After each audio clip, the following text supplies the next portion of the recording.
샬롬. 3월 29일 화요일 새벽 예배를 시작하겠습니다. 사도신경으로 신앙을 고백하겠습니다. 전능하사 천지를 만드신 하나님 아버지를 내가 믿사오며 그 외아들 우리 주 예수 그리스도를 믿사오니 이는 성령으로 잉태하사 동정녀 마리아에게 나시고 본디오 빌라도에게 고난을 받으사 십자가에 못 박혀 죽으시고 장사한 지 사흘 만에 죽은 자 가운데서 다시 살아나시며 하늘에 오르사 전능하신 하나님의 편한 자 계시다가 저리로서 산 자와 죽은 자를 심판하러 오시리라.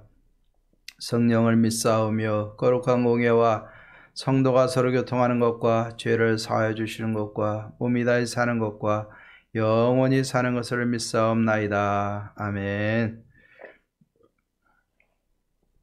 우리 찬송가 305장 나 같은 죄인 살리신 305장을 부르도록 하겠습니다. 305장입니다.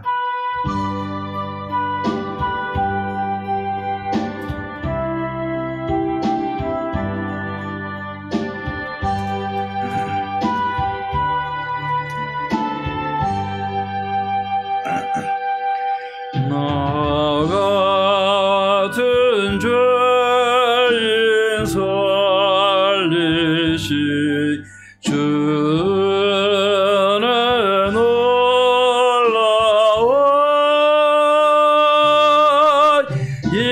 잃었던 생명 찾았고 광명을 얻었네. 큰 죄악에서 건지신 주는 고마워. 나 처음 믿은 그 시간 귀하고 귀하다. 이제껏 내가 산 것도 주님의 은혜로 또 나를 장차 본향에 인도해 주시리.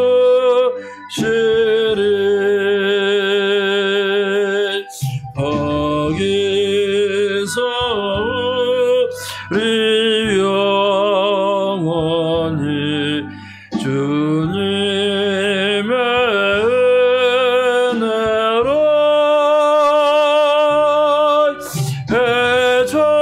해처럼 밝게 살면서 주 찬양하리. 1절만 다시 합니다. 나 같은 죄인 살리신 주는 놀라워 잃었던 생명 찾았고 광명을 얻었네.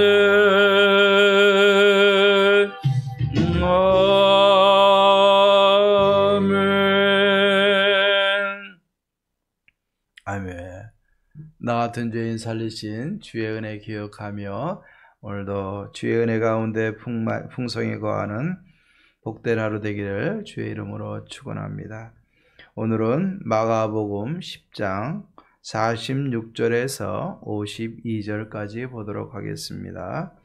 마가복음 10장 46절에서 52절까지입니다. 46절 47절 제가 봉독해 드리겠습니다. 그들이 여리고에 이르렀더니 예수께서 제자들과 허다한 무리와 함께 여리고에서 나가실 때 디메오의 아들인 맹인 거지 바디메오가 길가에 앉았다가 나사렛 예수시란 말을 듣고 소리질러 이르되 다윗의 자손 예수여 나를 불쌍히 여기소서 하거늘. 아멘. 마가가 이 말씀을 기록할 때 앞에 있는 예수님이 예루살렘에 올라가서 받을 고난에 대해서 말씀하실 때 제자들이 나는 하나의 우편에 하나는 좌편에 앉게 해달라고 이야기를 하게 되죠. 야고보와 요한의 이 말을 듣고 제자들은 분개하게 되고 또 예수님은 그 안에서 섬김의 리더십이 무엇인지를 말씀해주고 있는 것을 보게 됩니다. 오늘 말씀에 보면은 예수님의 모든 것을 다 버리고 예수님을 쫓고 따랐던 제자들의 모습과 오늘 예수님 앞에 나와서 다윗의 자손 예수여 나를 불쌍히 여기소서 하고 외치는 이 바디메오의 모습, 맹인이었던 바디메오의 모습을 우리는 비교해 보면은 또 다른 은혜가 있다고 저는 분명히 믿습니다. 모든 것을 버리고 주님을 쫓았지만은 그 따라가는 과정 속에서 네가 크냐 내가 크냐 어떻게 하면 내가 더 커질까, 나는 하나님 우편에 하나님 좌편에 나와 내 형제가 좀 남들보다 더 좋은 자리에 앉고 더 영광스러운 자리에 앉으려면 어떻게 할 것인가. 많은 복잡함과 자기의 욕망과 야망과 생각이 집결이 되어져서 몸과 모든 것을 버리고 쫓아가는 환경은 주님의 제자로 나온 것 같지만 그 마음과 생각에서는 복잡해 있는 이 제자들. 그런데 오늘 여기 보면은 모든 것을 버리고 주님 앞에 나와서 주님이여 나를 불쌍히 여기소서 하고서 주님 앞에 나가서 믿음으로 구원받는 이 바디메오의 모습을 보면은 우리의 믿음과 신앙생활은 복잡함이 아니라 단순함이라는 것을 우리는 다시 한번 깨닫게 될 줄로 믿습니다. 예수님 앞에 나올 때 우리가 복잡한 생각을 가지고 주님 앞에 나오지 않기를 바랍니다. 단순하게 오직 주님만 바라보고 나와 하나님의 은혜 가운데 거할 수 있는 저와 여러분들 되기를 주의 이름으로 축원합니다. 예수님께서 여리고에 이르렀을 때 예수께서 제자들과 허다와 무리와 함께 여리고에서 나가실 때라고 이야기를 합니다. 여리고에 머물다 나가시는 과정 속에서 디메오의 아들인 맹인이었던 또 거지였던 맹인이다 거지다. 그러니까 얼마나 불쌍한 인간이 바닥 인생 아닙니까? 바디메오가 길가에 앉았다가 왜 앉았겠어요? 구걸하기 위해서 앉았겠죠. 나사렛 예수시라는 말을 듣게 되는 겁니다. 예수님이 지나간다는 소식을 들으니까 이것을 듣고서 어떻게 합니까? 47절 말씀에 소리를 지르게 돼요. 다윗의 자손 예수여 나를 불쌍히 여기소서 하고 소리를 지르게 돼요. 그랬더니 갑자기 맹인이고 거지였던 자가 그냥 막 소리를 지르는 거예요. 자신들은 예수님이 궁금해서 예수님을 쫓아오는데 이 맹인이고 보지도 못하고 거지인 자가 방해하고 있어요 지금. 그러니까 막 꾸짖어요. 야 조용히 안 해? 조용히 안 해. 그랬더니 맹인은 어떻게 합니까? 더 크게 소리 질렀다 이거예요. 더 크게 소리 질렀다 이거예요. 주위 사람들 신경 안 쓰는 거예요. 왜? 그 마음 우리가 한번 생각해 보세요. 다윗의 자손 예수여 나를 불쌍히 여기소서. 더 크게 소리 질러요. 예수님께서 그것을 보고 맹인을 부르니까 안심하고 일어나라. 그리고 불러 예수님 앞으로 가게 되죠. 그랬더니 맹인이 어떻게 합니까? 여기 보면 겉옷을 내버리고, 겉옷이라는 것은 재산의 전부예요. 맹인이 구걸하는 맹인이 이 겉옷도 버린다는 것은 아무것도 없다는 얘기예요. 버리고 뛰어서 일어나 예수님 앞에 막 나가게 되는 거예요. 그래서 예수님께서 말씀하시죠. 내가 네게 무엇을 하여 주기를 원하느냐. 맹인이 이르되 예수님 저 보고 싶습니다. 아주 간단 명료해요. 복잡하지 않아요. 보고 싶습니다. 네, 예수께서 뭐라고 얘기해요? 이런 맹인의 자세를 뭐라고 얘기해요? 내 믿음이 너를 구원했다. 야 너는 네 주제도 모르냐? 야 사람 시끄럽게 하는데 나 낫게 해줄게. 그게 아니라 소리 지르면서 예수님 앞에 나오는 것을 믿음이라고 표현하고 있고, 그 믿음으로 내가 구원받았다. 그러니까 그 맹인이 어떻게 됩니까? 보게 되게 되고 기뻐서 길에서 예수님을 쫓아가게 되는 거예요. 자, 오늘 이 말씀 보면은요, 이 맹인은 진짜 거지고 맹인이고 자신이 죄인이고 무력하다는 것을 인정하게 되는 거예요. 그러니까는 예수님을 향해서 소리를 지르죠. 나사렛 예수야! 라는 것은 구원자, 메시아라는 뜻 아닙니까? 나를 불쌍히 여기소서. 소리 지릅니다. 사람들이 꾸짖으니까 더 크게 소리 지릅니다. 예수님 부르니까 뛰어서 일어나게 됩니다. 보기를 원합니다. 결국 구원받고 기뻐서 주님을 따르게 되는 거예요. 자, 오늘 이 말씀 보면서 저는 47절 말씀에 제 마음이 다가갔어요. 나사렛 예수시란 말을 듣고 소리 질러 이르되 다윗의 자손 예수여 나를 불쌍히 여기소서 하거늘 라는 말씀. 나를 불쌍히 여기소서.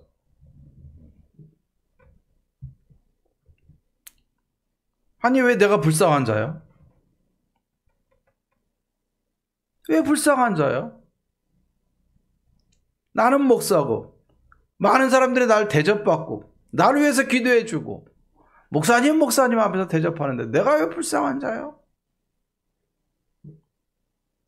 나는 직장에서 높은 지위도 있고 월급도 많이 받고 든든한데 내가 왜 불쌍한 자요? 난 학교에서도 선생님이고 가르치는 자인데 내가 왜 불쌍한 자요? 나는 아직 젊은데 내가 왜 불쌍한 자요? 나는 아직 어리고 가능성이 많은데 내가 왜 불쌍한 자요?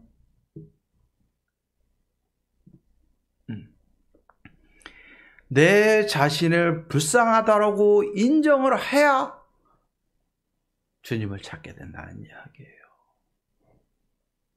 목회하면서도 제가 교만해지면 주님 안 찾게 돼요. 우리가 하나님의 사람으로 살면서도 내가 나를 인정을 해야 돼요. 어떤 인정? 죄인이라는 인정, 무능력하다는 인정, 주님 없이 내가 살 수 없다는 인정. 그 인정을 해야 나를 불쌍히 여기소서 하고서 외칠 수 있고 주님을 찾을 수 있는 거예요. 예. 또 예수님을 인정을 해야 돼요. 주님은 나를 고치실 수 있는 분, 나를 바꾸실 수 있는 분, 내게 부어주시고 풍성한 삶을 주실 수 있는 분.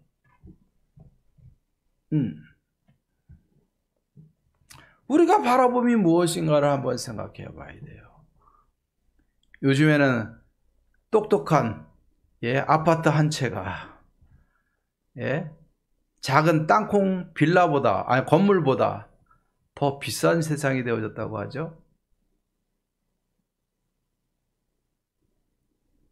돈의 가치로 보면 요즘 참 허무한 것 같아요.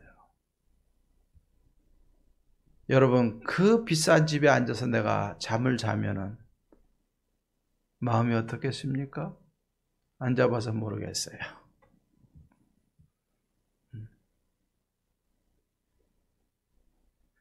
하지만 내가 지금 어디에서 자든 어디에서 먹든 어디에서 생활을 하건 내 스스로는 아무런 가치가 없는 무능력한 존재라는 것을 우리는 인정을 해야 되고, 나를 구원하신 예수님은 나를 구원하실 수 있는 구원자임을 인정하게 될 때 우리는 매 순간에 주님을 찾게 되고 주님을 필요로 하게 되고 주님 앞에 나아가게 되고 간절한 마음으로 주님을 찾게 되는 거예요. 그런데 우리 주님은 그 간절히 주님을 찾는 그것을 믿음이라고 얘기하셔요. 예. 믿음이라고 얘기하세요. 그 믿음으로 우리를 구원했다라고 표현하고 있어요. 저도 코로나 이후 시대에 어떻게 목회해야 될지 참 막막합니다. 목회자로서. 예수님이 필요해요. 예수님 없이 아무것도 할 수 없어요. 우리 성도님들도 직장에서, 가정에서 이런 고백을 했으면 좋겠어요. 주님이 필요합니다. 주님 없이 나는 아무것도 할 수 없어요. 주님이 필요합니다. 주님을 찾으시기 바랍니다. 주님을 찾으시는 것을 예수님 믿음이라 하시고, 믿음으로 주님을 찾을 때 우리의 삶의 모든 것을 해결해 주시고 구원해 주신 분이 주님이세요. 오늘도 주님을, 나의 무능력을 인정을 하고 주님을 인정하고, 주님 필요합니다. 주님 찾음으로, 복잡하게 주님 찾지 말고 간단명료하게 나의 구원자 주님을 찾고 필요로 하고 주님 앞에 나아가서 그 믿음으로 모든 문제를 해결함 받고 주님과 함께 당당히 목회 현장에서, 삶의 현장에서 승리하십시다. 이것이 저와 여러분들에게 주신 가능성이고 소망인 줄로 믿습니다. 오늘도 주님 필요로 하고 믿음으로 주님 찾고 주님 만나 하나님의 구원을 경험하며 하나님의 역사를 이룰 수 있는 복된 하루 되기를 주의 이름으로 축원합니다. 기도하십시다. 하나님 아버지, 우리 애쓰고 우리의 하나님 노력함이 헛된 것으로 여겨지는 것이 이 땅의 모습이고, 또 실제로 헛됨이 하나님 우리의 모습이 아닙니까? 하나님, 허상을 가지고 무너질 모래성을 위해서 우리가 쌓아가는 삶이 되지 않게 하시고 주님과 함께 하나님이여 아름다운 하나님의 나라를 건설해가는 믿음의 삶이 되게 도와주시옵소서. 복잡함이 아니라 단순함을 가지고 나의 무능력을 깨닫고 주님이 필요합니다. 주님이 필요합니다. 도와주시옵소서. 주님 찾게 하시고 주님 만나 그 믿음으로 모든 문제를 해결함 받고 하나님의 역사하심을 보며 감사와 찬송을 돌리며 하나님의 영광의 자리에 함께 거하는 우리들의 삶이 되게 도와주시옵소서. 코로나 이후의 목회 현장에, 교회의 모든 공동체 속에, 우리 성도님들의 삶 속에 주님 찾아가 주시고 만나 주시고, 또 우리는 간절히 주님 찾고 만나서 하나님의 역사하심을 이루며 살아가는 믿음의 삶이 되게 하옵소서. 오늘도 주께서 우리 성도님들의 가정 속에 함께하사 병마도 이기고 모든 경제와 정치와 사회 풍속과 모든 것도 이기고 믿음으로 하나님의 영광을 위해 살며 참여하며 누리며 살아가는 복된 하루 되게 하옵소서. 예수님의 이름으로 기도하옵나이다. 아멘.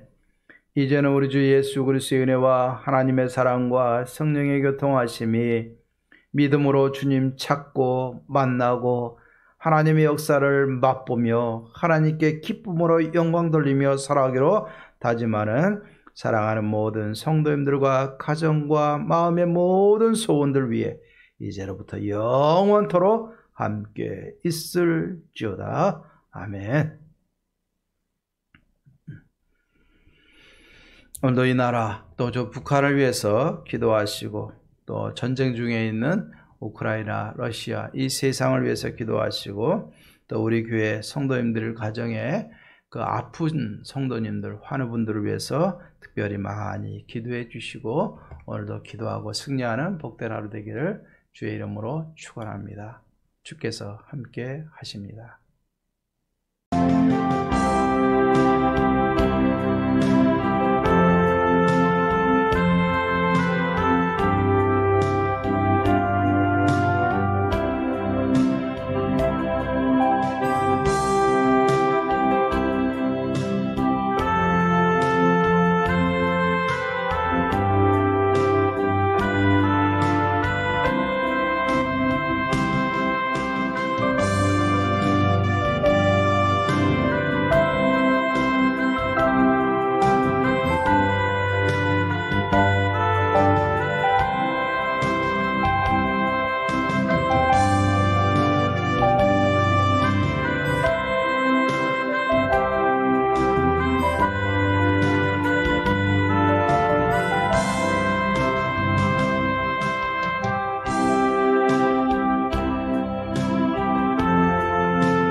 아멘.